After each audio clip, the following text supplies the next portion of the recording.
Welcome to iSoftpull, the tutorial series. I wanted to take a quick minute and answer a few questions that we always receive. And that is, what's the difference between the types of different FICO scores that people are using? Or when a client comes on, which FICO score should I use? Because when our lenders and brokers, lead generators, and whenever our businesses sign up, they want a recommendation on which FICO score they should use. So I thought I'd make a quick tutorial talking about which FICO score you should use when you're a subscriber of iSoftpull.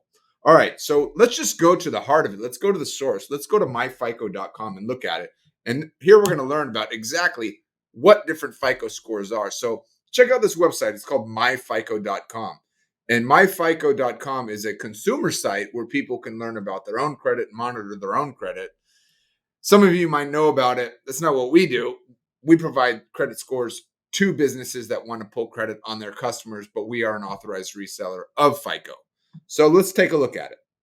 All right, so look at all these different scoring types. So Experian, Equifax, and TransUnion, they all sell FICO, right?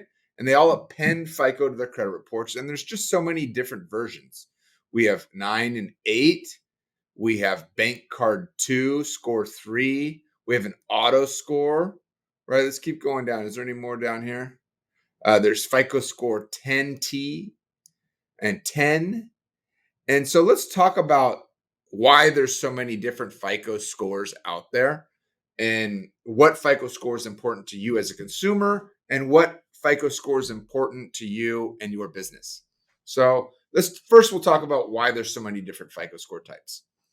So FICO started business decades ago, right? And they had the original FICO score, the original general risk score. And over time, they started developing models that were closely related to the underlying loan that was being given, right? So somebody might have a different propensity to pay back a mortgage than they do an auto loan or a credit card, right? In other words, if you get bottled up and you can't make your payments, what are you going to let go of first? You're probably going to miss a payment on your credit card before you do your mortgage, right? You're probably going to let go of your credit card before you let go of your car, maybe because your car can be repoed, right? So because consumers have a propensity to pay back different loan types, depending on the underlying loan or transaction, FICO's built models that are related to those different loan types, right?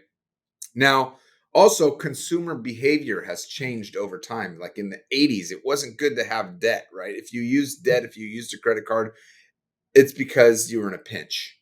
But now credit card companies are offering points and rewards for using their credit cards. So people use credit differently today than they used to. And so if we were using a model from back in 1995 and applied that model to consumers' habits today, it wouldn't give a good score or an accurate reading of how somebody's creditworthiness is today. So as consumer behavior changes, FICO releases new scoring models that are relevant to today's scoring, to today's consumer behavior. And that's the same in every different industry, right? So there's a bank card score, there's an auto score, there's a general risk score. So there's many different types of scores and there's many different types of models. That's why there is so many. So you as a lender, what should you use? Well, if you're the lender, you can use whatever you want, right? Just research whichever one is most relevant to you, and I would use the most updated version.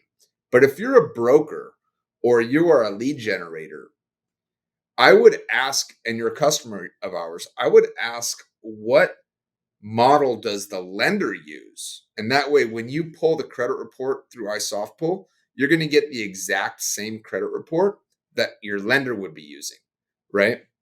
And if you use 2 or 3 different lenders, we can put 2 or 3 different models on the credit report. That way you can identify the creditworthiness for each model and know exactly which lender to send it to. Thanks for watching this episode, and click the link below for more information. We have a bunch of different videos, and make sure to subscribe. Cheers.